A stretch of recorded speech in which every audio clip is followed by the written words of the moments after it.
Trump made a visit to the Middle East, the first major overseas trip of his second term.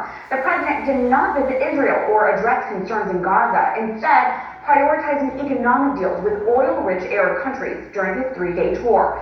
On his first stop in Saudi Arabia, he met with Syrian President Ahmed al-Shara, a former jihadist who seized power after the collapse of the brutal Assad regime in December. It's the first time leaders from the two nations have met in 25 years. He also made a surprise announcement that he would lift U.S. sanctions on Syria, giving a needed lifeline to a country torn apart by more than a decade of civil war. These efforts to normalize relations with Syria break with decades of U.S. precedent, but a change eagerly welcomed by Syrians who crowded streets and lit fireworks in celebration.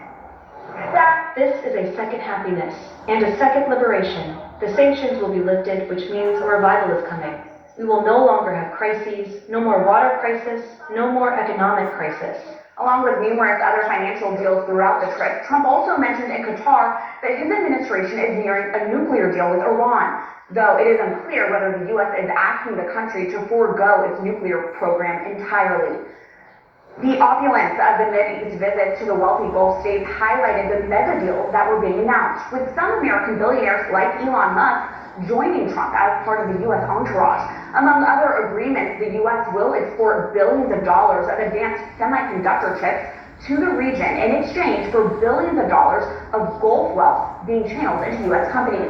Amid those flashy announcements, Trump was also met with intense criticism about a $400 million gift he planned to accept from the royal family of Qatar, a 747 luxury jet he said he would use as the new Air Force One.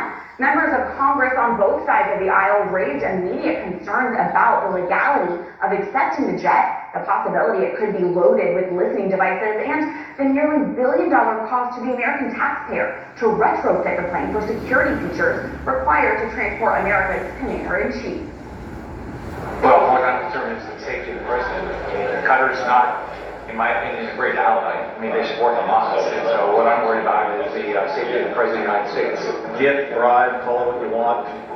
I imagine the government of Qatar would expect a return on this investment in the president of the United States. So this is ridiculous to think that he can take this airplane.